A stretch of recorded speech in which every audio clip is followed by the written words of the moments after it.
Shalom, shalom, shalom, shalom, que le Seigneur nous bénisse, que le Dieu d'Israël, le Dieu d'Abraham, d'Isaac et de Jacob soit avec chacun d'entre nous. Nous verrons aujourd'hui le secret des portes spirituelles. Jésus a dit, je vous donnerai les clés du royaume des cieux. Il n'a pas dit, je vous donnerai la clé. Il a dit, je vous donnerai les clés du royaume des cieux. Donc, le royaume des cieux est constitué de plusieurs portes. Mais avant d'aller plus loin, je vais vous faire la différence entre le royaume de Dieu puis le royaume des cieux. Parce que dans la Bible, ces deux expressions-là reviennent régulièrement. C'est quoi le royaume de Dieu? Le royaume de Dieu, c'est l'ensemble de tout ce qui se trouve au ciel. C'est-à-dire que le paradis, en un mot.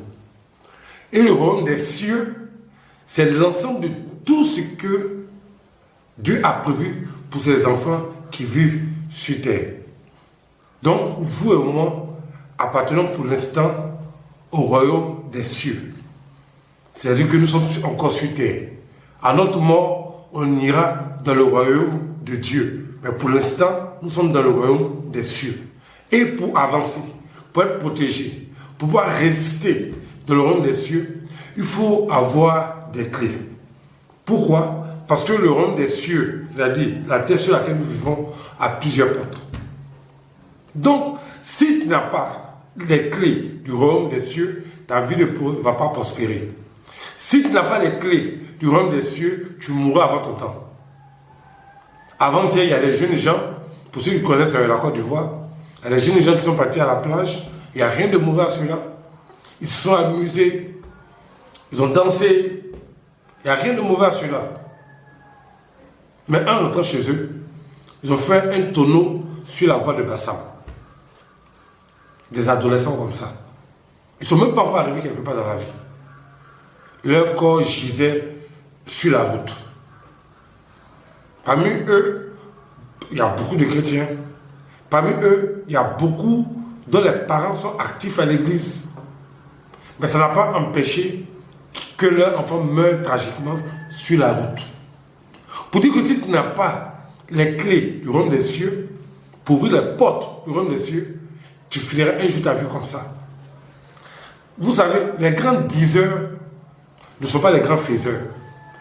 Il ne s'agit pas de répéter inlassablement, oui, Jésus va nous sauver, et puis notre vie est transformée. Ça, c'est l'évangile des idiots. Peut-être il y a l'évangile d'Israël. L'évangile d'Israël est sponsorisé par l'Éternel lui-même. Et puis, l'évangile des idiots est un évangile que ces imbéciles se sont créés, se sont imaginés pour vivre dans une masturbation spirituelle pour ne pas avancer. Et pour finir, comme ces jeunes gens mourir sur la route. Les cas d'empoisonnement, on n'en parle même pas. Les cas de maladie, on n'en parle même pas. Voyez-vous. Donc il y a beaucoup de choses auxquelles nous sommes confrontés lorsque nous sommes encore sur terre. Donc il y a les différentes portes. Et chaque porte a son utilité.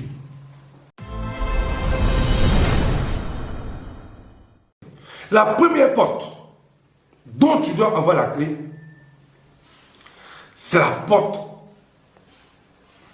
de la santé.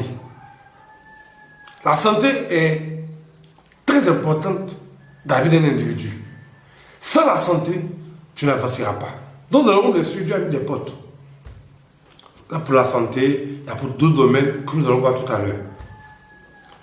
Et quand tu as la clé de la première porte qui est la santé, tu vis mieux. Il y a beaucoup de personnes qui sont pauvres ou riches qui ont beaucoup de pathologies. Il y a beaucoup de pathologies sur la terre.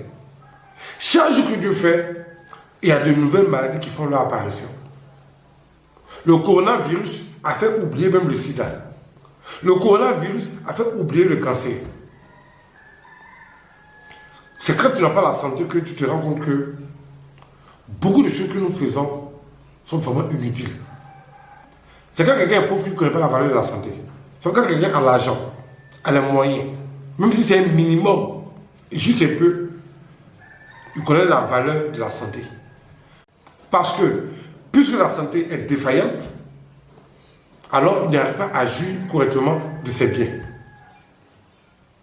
Donc la santé est une porte.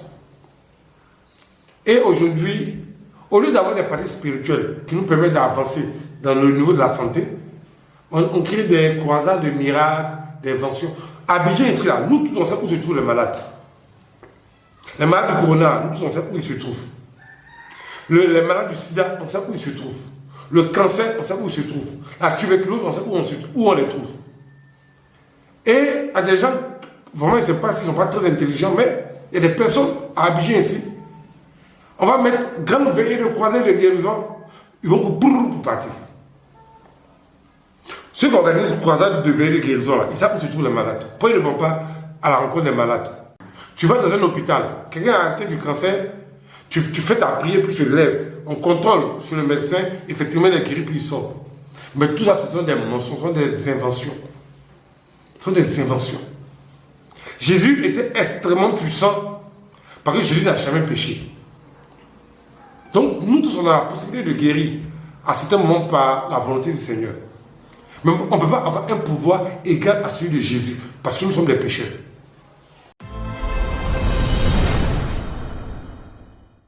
Donc s'il sait que son pouvoir est réel, il va aller trouver le malade là où le malade est.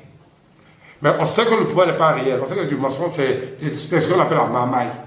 On envoie des acteurs pour venir animer la veillée, soit ils sont malades.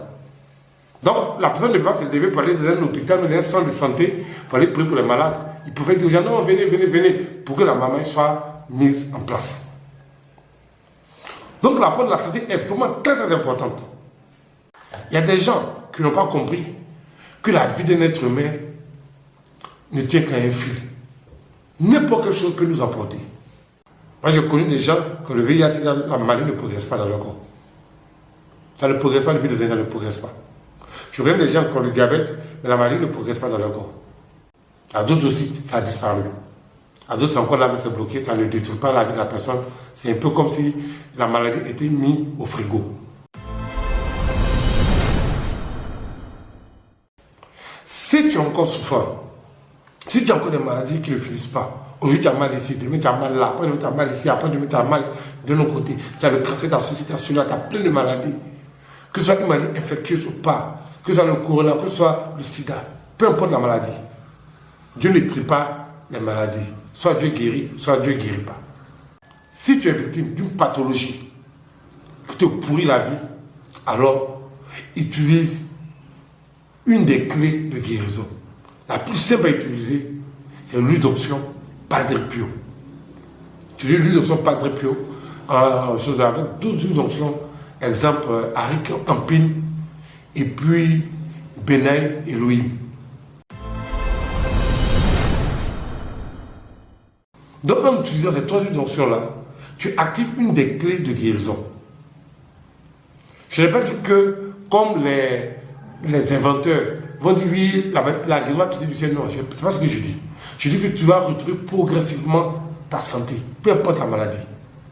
Que ce soit le sida, que ce soit le corona, le cancer, l'hypertension, la septicémie, peu importe la maladie dont tu souffres, tu vas commencer à retrouver progressivement ton état de santé. Parce qu'avec les 3 huiles-là, utilisées ensemble, tu débloques une clé du royaume des cieux, une des clés de guérison.